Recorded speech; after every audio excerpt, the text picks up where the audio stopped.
Showtime. Hello, everyone. Welcome to our Monday Zoom. Thank you so much for joining us today. Great start to the week. Yeah. Right? So today, we've got a good one for you. Good topic to discuss. So basically, are you guys confused with how to eat properly for optimal health? It's very, very confusing because anytime you read something, you go online, you listen to something, it's eat this, not that. Then the next day it's the opposite. No, don't eat that, eat this. Or do this, don't do that. And then it vice versa. Even when I was just randomly plugging some things into the Google search, it's overwhelming, and it was very comical for me for how much different information that comes up that contradicts each other. So we're going to try to simplify it for you and kind of nip some things in the bud based on our beliefs, right? I love it, yeah. I think it's a complicated topic. I certainly get confused when I think about food choices. Sure, definitely. So if you guys, if this is your first time here, thank you and welcome. You can go ahead and give us a number 1 in the comments, letting us know it's your first time. We love repeat viewers and we love people joining us for the first time, and we hope you stay and join us again. If you have not already subscribed to our channel, please do. We do these training sessions every Monday at noon, so you don't want to miss a new one. And also you can have access to all the other ones that we've done. Some great information out there. So make sure you subscribe, like, and don't forget to leave your comments today, because at the end we will address comments live. Okay, so comments, questions, whatever it is, please let us know. Okay, so today we're going to discuss what is wrong with the food pyramid? A lot, probably, yeah. I think we all know of the food pyramid. It's what we all learned in grade school. It's still out there. Sometimes you see it on food labels. We're going to kind of break that down a little bit on what's wrong with it. We're going to talk about our version of the food pyramid, or maybe just call it a triangle. Macronutrients, micronutrients, calories, and what LiveGood supplements can we pull into this that can help us out? Sure. Right? So again, eating for optimal health. And optimal health does also mean weight loss. So if you're thinking, well, wait a minute, I need to eat for weight loss. That's part of optimal health. We want to all eat to be healthy. Weight loss is part of that, okay? Okay, so let's go into just what's wrong with the food pyramid. When did the food pyramid start? Well, originally, the date. No, I know, but back in even the Nixon administration is back when the early food guidance documents started to come out. And I think that was the 70s, early 70s. Right. Yeah. Yeah, so obviously a lot has changed since then. And really when the food pyramid was published, it's when Americans had a dramatically different view on food, right? We were told eat fat-free, avoid the full fat, eat the egg whites only, avoid those egg yolks. Saturated fat is horrible for you, it's going to kill you. Just so many things that we thought were right, but they're not, and a lot has changed. And it also had a huge emphasis on carbohydrates, not really even caring where they came from, but also a big emphasis was on wheat. And we all know that there's a lot of negative sides to wheat, not to mention the fact that most of us have some type of intolerance from wheat or gluten, but also how wheat is so heavily treated and sprayed with glyphosate chemicals. So it's just a very different take on nutrition. And after the food pyramid came out, I think it was called My Plate, and that's the newer version. If you see a picture of it, it kind of breaks it down into 4 sections of your plate, what a plate would look like, and a little circle for your dairy where a glass of milk would be. But it's still, it doesn't distinguish between what should be going into that. So okay, you have your little fats here, but what kind of fats? So you have your protein here, but what kind? So it really does all matter. So I like to just poo-poo on all that. I don't believe in it. I want to talk about what we feel is the most important part of a food pyramid, and it's really, again, we're calling it is a triangle. So our version of the food pyramid, just picture that triangle, picture the pyramid, but each corner has some different entities. So we're just talking about our 3 points. So we have our macronutrients, our micronutrients, and our calories. And we're gonna dive into all 3 of those, but together that should make up how you're eating for optimal health, right? Sure. Sounds simple. Of course it's not. There's more that goes into each one of those parts, but again, that's what we're gonna break it down into. But I just want you to simplify it all, because again, with all the information out there, it's very confusing, and not just confusing, it's overwhelming. And sometimes when we get overwhelmed, especially if it's not something we're well educated on, we back off We say, I can't do this. I know this is something I'm trying to learn that has nothing to do with like where, my expertise. I kind of do the same thing. So let's start into macronutrients. Yeah. Okay, macronutrients are your proteins, carbohydrates, and fats. That's it. Proteins, carbohydrates, and fats. And together, those should make up what we're eating every single day. And it's important to have them in a certain proportion for optimal health and weight loss. So a macronutrient is a ratio, can help with weight loss, can help with fat loss, focusing on percentage of carbohydrates, proteins, fats, rather than just the total number of calories. But calories matter. Okay, so we're not, again, that's part of our triangle. Calories matter. All right, so let's talk about ranges, percentages. It is a range, okay? It's not black and white. Everybody's very different. The way we absorb things, process things, handle things. Some people are better at metabolizing fats than others, and same for carbohydrates and other carbohydrates. But it's hard to really know what is going on with your body without proper expensive testing. So you kind of have to play around a little bit, do a little bit of trial and error. I have played around with my macros for a very long time. I do a lot more than you. I know, Ryan just kind of eats what he gets lucky. He eats what I make him. Yeah. But really, you want carbohydrates to be about 40 to 50% of your daily calories, protein 25 to 35, fat 20 to 30. So these are ranges, right? Some of them big ranges. Me personally, I am finding that I like the 35 carbohydrates, 35 protein, and 30 fats. 35 protein might seem high for some, but I like my protein on the higher side, right? I like to focus on building muscle. It's very important to me. I know how important it should be important to you too, but it's very important for optimal health. So what works for me is not going to be what works for you, what works for Ryan, what works for Joe, Susie, whatever it is. You have to find what works for you. So just knowing that there's some flexibility in there, and there's a great way to kind of figure this out, because you're probably sitting here thinking like, how am I going to know how 30% protein? MyFitnessPal, I've got no affiliation with them. There's lots of other apps out there. I do know that. I've just stuck with MyFitnessPal. I've tried others. I just think MyFitnessPal is so user-friendly. And you can also, there's a free version, and you could also pay for, the yearly to have a little bit more features on there. I think it's worth it to pay the yearly. I don't remember what it is, maybe like $40. But I mean, that's for the year. So you can plug in all your food that you're eating for the day, and you get to see the percentages of where you are. And of course, at first, you're not going to hit your mark. You're going to be all over the place. But you also need to understand what you've been doing, how you've been eating, to be able to make any changes. So do I log every day now? No. But do I do check-in points? 100%. A lot of times now my check-in points, I'm pretty much where I want to be, because I've been doing it so long. I understand throughout my day how my portions should be. And again, it's never exactly on the mark, but you want to be in that area.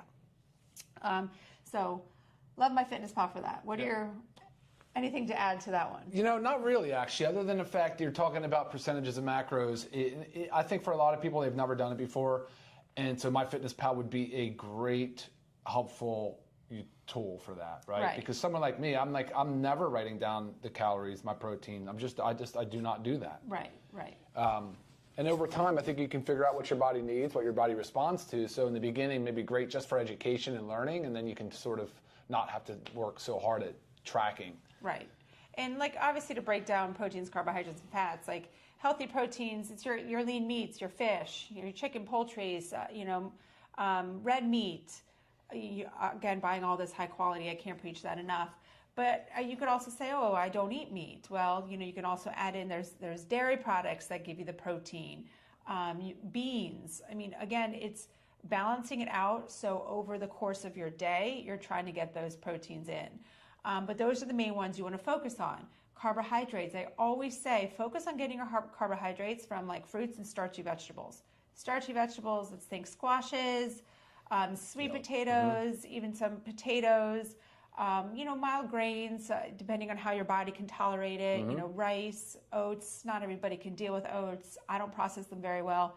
I do rice okay. So again, you just have to figure out what works for you.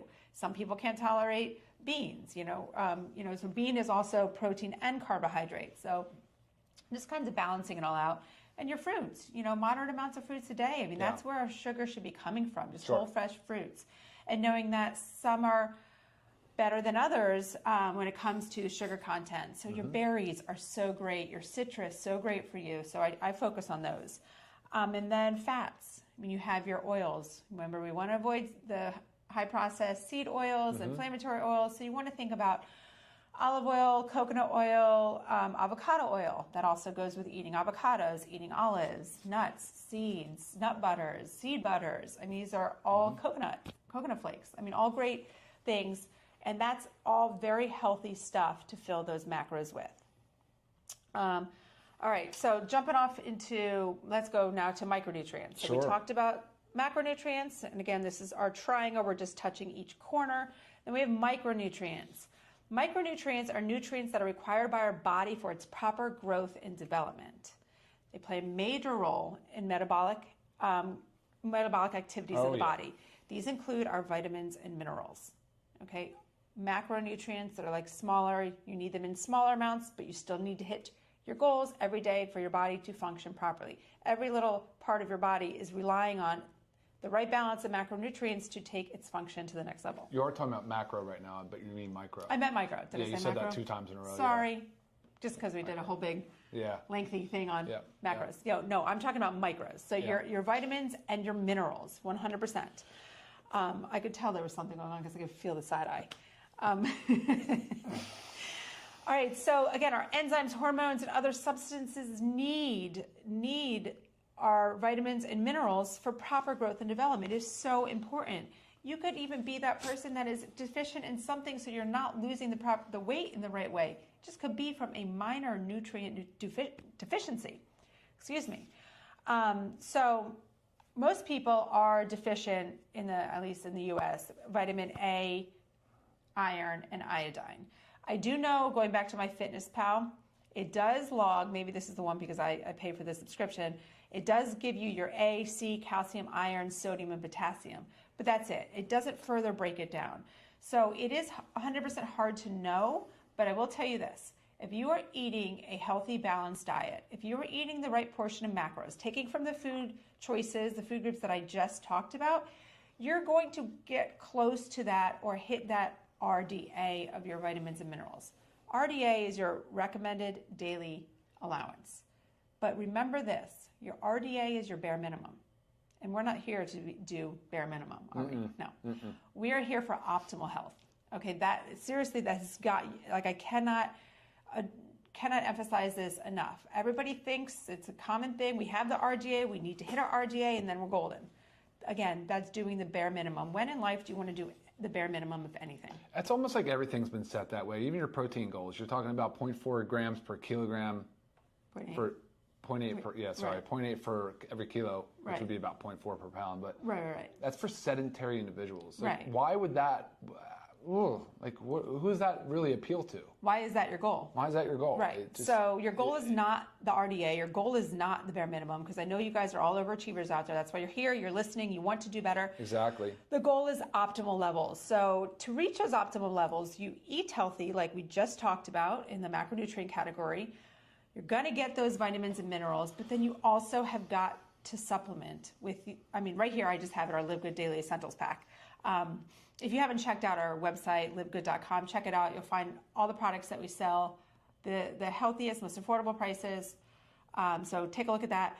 But our Daily Essentials Pack, and I'll just break it down for you, is either your men's or women's multivitamin with your magnesium complex and your vitamin D3, K2. So either the men's or women's, that makes up, the three make up your Daily Essentials Pack. That is how you're going to make sure you prevent those nutrient deficiencies that you might have not hit the optimal levels with food. And again, it's very hard to hit optimal levels with just food alone, because it also, you have to factor in, things like stress deplete our nutrients. Guys, we've talked about this over and over again. I feel like I'm preaching to the choir, but there's so many things in our environment that deplete our nutrients. So as we're eating healthy and we think we're doing great, and then stress is depleting it, toxins are depleting it, we're barely even meeting our RDAs. So you've got to make sure you're taking your Daily Essentials Pack, you're taking your your vitamins and minerals to make sure you get those optimal levels. And I also have our children's multi here, because don't forget those kids. Their kids are in the same boat as us. They've got to reach those levels too. Those brains have a lot to do. Those bodies are constantly busy. Really need their micronutrients. Yeah. Okay, so we covered macronutrients, micronutrients, and the next one is calories. Okay. Before we go to calories, though, so on the micronutrient side, it's essential. Like a lot of these micronutrients, these vitamins and minerals are essential. Your body does not make them. Which means you have to get them. You have to get them. You have to take them from your diet, which we would love the world that we get everything out of our whole foods. Now, we wouldn't have the business model we have now, but I mean, even with Lisa and I, the way we eat, the way we train, the way we work out, all the things that we do, when we do micronutrient panels, metabolic testing, we're still very glaringly, it's obvious, it's so clear. We still need to supplement.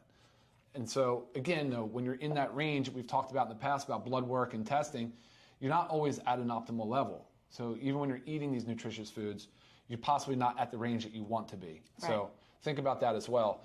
And then when it comes to the vitamins, you're talking about 13 essential, whatever it is. A, you have all your Bs, so 1, 2, 3, 5, 7, 6, 7, 9, and 12. You have C, vitamin C is essential, D, E, and vitamin K. So there's fat soluble and there's water soluble. I mean, these are just on the vitamin side. Those are all really, really important. That doesn't even talking about the macro minerals that we're talking about. So like she talked about phosphorus, magnesium. These are also really, really critical. Iron, of course, is another one for certain populations that need more iron. But when the body doesn't get it, it could go as far as a deficiency and then really become a disease process. Mm-hmm. But before it gets there, usually it's saying, well, crap, I need to get it. I need to get it from somewhere else in this blood, in this body, because I need it for this more important process. So it'll free it up. It'll break down bone. It'll break down muscle. It'll break down connective tissue. It'll virtually break down anything it needs to free up some of these vitamins, these minerals, amino acids, things like that. Right. So crazy just think about when you're not eating with like intention and you're not eating things that serve you, you end up really doing more harm than good. And then lastly, before we go to calories, mm-hmm. Lisa said something about even healthy habits can drain your body of these essentials, because remember, you need to replenish these essentials. So healthy habits, you're exercising, that's pretty healthy, great, but you're depleting the body. You're drinking caffeine. We're fans of caffeine. I like coffee. I'll drink it first thing in the morning. Sure, depleting the body. You're drinking a little bit of alcohol, depleting the body. If you have stress or like severe anxiety, you can definitely be depleting the body. If you're on a medication, right, like the acid reflux meds, if you're on a statin drug for cholesterol, you're on antihypertensive drugs like diuretics or the water pills. There's so many classes of medications, and it's been a while since we've talked about this, but it's a whole category called drug-induced nutrient depletion, DIND. Email me if you want a list of your meds, and I'll gladly tell you what you're being depleted of. It's published. This is published data. It's out there, guys. And so on prescription drugs, you should be immediately triggered to say, crap, I might be depleting my body of an important essential vitamin or mineral. So think about all those things, put all those together, and now you can start to really see why we're such strong advocates for supplementing. And, even if it's, like, of course, we love the LiveGood essentials, and there's intention behind all of this, but if it's something we don't have and that we recommend, like right now, we do not have a bone support. We don't have something that, there's other things that puts nicely together for bone. Of course, magnesium and D, and just as an example. But no, we would be able to advise you on, your form of calcium. Is it a good form of calcium? Is that what you should be taking for your age, for your medication history, and so on and so forth. So, long-winded answer. But now you bring up a couple other things. We also have a podcast.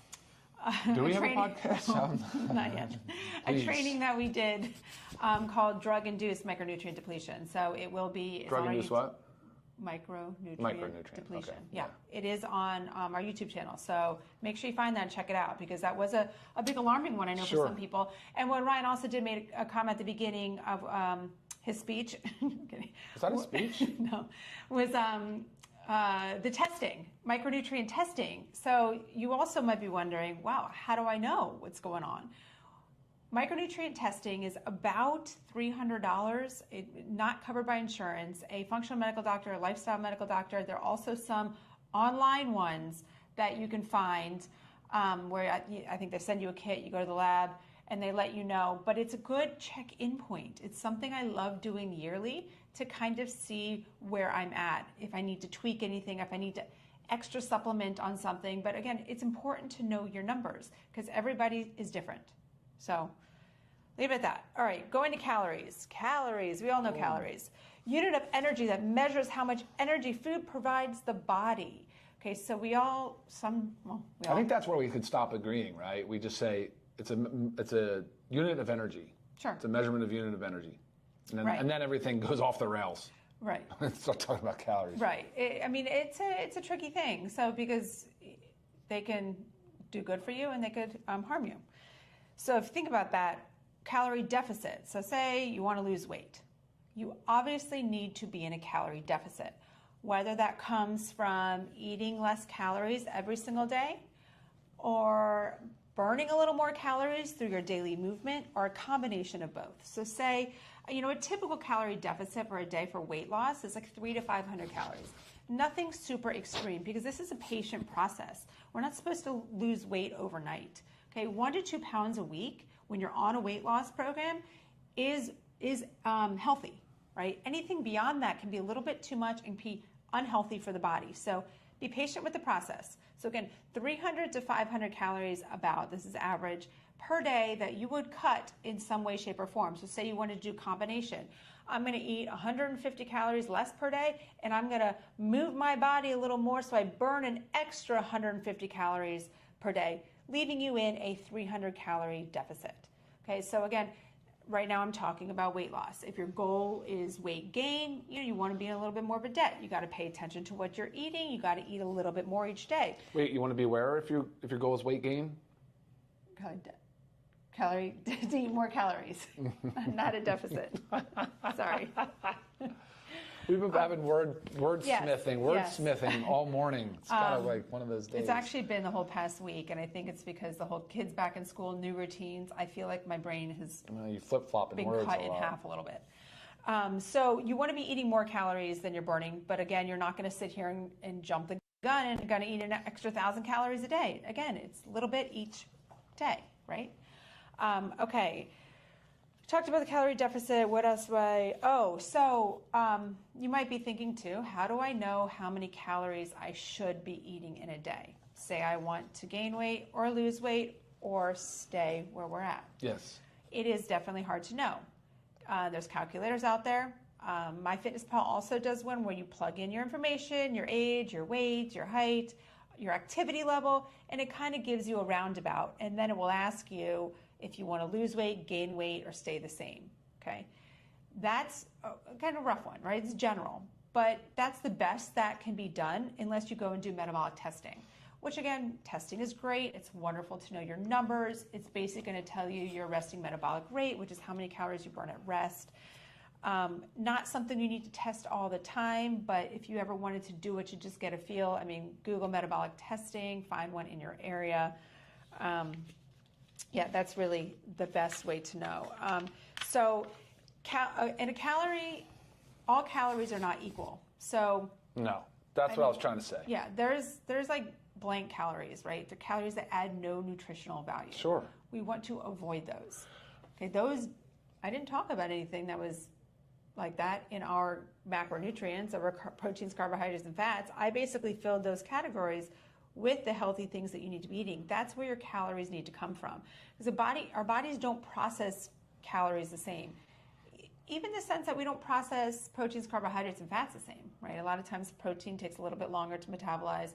That's why it keeps us full longer.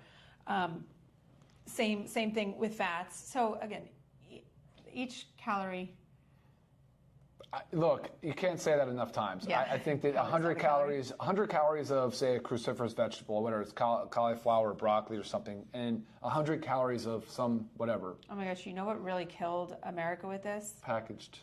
Those 100-calorie packaged, like Oreo cookies, 100-calorie packaged Chips Ahoy. Right. And we're all thinking, woohoo, we're eating just 100 calories. But if you look at it, though, So like bad. the phytonutrients, the nutrient density doesn't even come close. It's like not even in the same, you can't even compare it, right? So when people are talking about which, by the way, healthy lean meats are loaded with phytonutrients. I think that gets lost on people. They don't realize that those animals are eating plants, and some studies have shown that there's higher phytonutrient concentration in some meats than there are actually eating some plant, right? 100%. So even especially it's very fascinating. People get it. Organs. Yeah, exactly. So the nutrient density is a huge part of it. So eating with intention, guys, it's so important. And of course, enjoy your food. You just shouldn't suffer eating. I mean, there's plenty of stuff out there. You can get creative. And then I don't know if we're done or not, but sourcing locally, the fruit compound. You're talking about fruit, and Patrick too. He's cool. But eat more fruit, eat more raw dairy. Yes. Fruit local, dairy local. Try to source local. Be a little bit more active in your local community. There's no need to source some rare fruit from 1,200, 1,500 miles away that, just whatever, or some prematurely ripened, artificially ripened tomato or something. So source local when you can, please. Yes. I think this is funny right here. Yeah. How do you do it? Take your methylene blue for your brain, particularly with the change in schedules. Yes, I took mine this morning. I actually should be taking it every day this week. That's good. And then taking a week off just to kind of fire me up. But I agree 100%. It was funny. I went and stepped in my sauna this morning. I thought, oh, whoops, I got back out. Went and took my methylene blue. So great point. Before we get into questions or further comments, I did not talk about our protein powders. We do have a vanilla and chocolate, one vegan, one whey, both equally delicious. Just depends on your preference. But these can really help you hit your protein macronutrient daily. Sometimes it's very hard, and I've had people email me and say, like, how on earth do you get 150 to 160 grams of protein a day? And I'll break it down. But it will always include 1 to 2 scoops of these guys. Oh, yeah. So, I mean, this morning I did a scoop of the vanilla and half a scoop of chocolate in my shake. I like the combo. I'm telling you, that combo serves me so well, the different release. I can feel a difference. And it might sound crazy, like how can you possibly? I'm telling you, satiety, different level of, I just feel different since I've combined the whey protein with the plant. Right. Well, I feel like when I have the whey alone, I'm hungrier quicker after. Oh, I see what you mean. Yeah. Really? Yeah. I know. I don't know. It doesn't make a lot of sense considering the fact that I thought that was more slower release. But when I combine the two, I don't know. I feel pretty solid. Maybe it's also just the extra protein. But yeah, so always a great supplement to reaching your protein goals. Again, supplements to a healthy diet, guys. These are not replacements. Right. But again, if you're short on, this is 20 grams of protein per scoop of each. It really, really, really significally helps. Not to mention, I throw it in everything that I can. Anytime I bake, anytime I make pancakes, muffins. We just got our Ninja Creamy. So we're making our own homemade ice cream and using the scoops in there. It's delicious. The kids love it, and you feel much better about eating it. And loving the fact that now science supports eating more protein per serving so that it's still digestible. You can still absorb it. So I've been loading some protein on the back end even of a dinner. Stop eating dinner early, a couple hours before bed, and then you can load that protein. And man, help you hit your goals. Definitely. You're not putting on a ton of calories, not putting in a ton of calories. So I think it's a win-win. I don't know. How else would you do it? Otherwise you're going to really just be like loading up on poultry, right? Right. Yeah, we have 30. So the protein will be 30 servings in a bag, organic. We're switching it to an organic. Yeah, he says, so the vanilla protein powder is now in a bag, correct? Yes. Yep, starting next week. Yeah, not available yet. So we still we don't have it. We don't even have it in our hands. No. So yes, the vanilla, this is only a 15 serving. The vanilla is going in a bag similar to our chocolate, and it's going to be 30 servings. So, which is so exciting because I know my whole family uses the vanilla one a lot because that's the one we bake with a lot. We go through this so quickly, so it is nice to have the bag 30 servings. Guys, you're awesome. Thank you for all the comments. I could post them all if I could make it through them, but yeah. Any questions? No, you guys didn't ask a lot of questions. Everybody's just comments. Yeah. Appreciate everybody chiming in, though. It's so incredibly helpful. Yes, very nice. And if you did have a question that was not necessarily pertaining to the exact topic, I'm always available via email, lisa@livegood.com. Please send me your questions, comments, whatever it is, product, health related. Love to help you out. If it ends up being a medication one, you can also send it to me, and then I'll just talk with with Dr. Ryan over here to make sure I'm giving you the proper answers, because that's where he knows the most. Yeah, let me know too if you guys want to talk, if you ever want to have some feedback on the drug-induced nutrient depletion. Watch the video first to get yourself up to speed, and then if you have any further questions, please feel free to reach out. Yes. All right. Awesome. And like always, again, check us out, livegood.com. Make sure you subscribe to our YouTube channel. Also, if you're not following us on, well, this is also Instagram and Facebook, make sure you follow us there. Lots of great information. And emails, Ryan@livegood.com, Lisa@livegood.com. We'll do our best to get back to you. And like she said, please follow, please subscribe. It matters. It makes a big difference for all of us. So. And it also helps us get viewed by more people, and that's our goal, right? We want to educate. And real quick, there's a question here. Probiotics will be out this week. Gut support's coming this week, and the updated 30-serving USDA certified organic vanilla protein will be out this week as well. And that's it, guys. I think we're done here. Awesome. Thank you for joining us this Monday. Until next Monday. Oh, next week we do have, this is what we do the last Monday of every month. We do an AUA, Ask Us Anything. So come to the table with questions, because we spend the whole about 30 minutes going through all different kinds of health-related questions with you. All right? So until then, see you next time. Bye, guys. Bye. Later.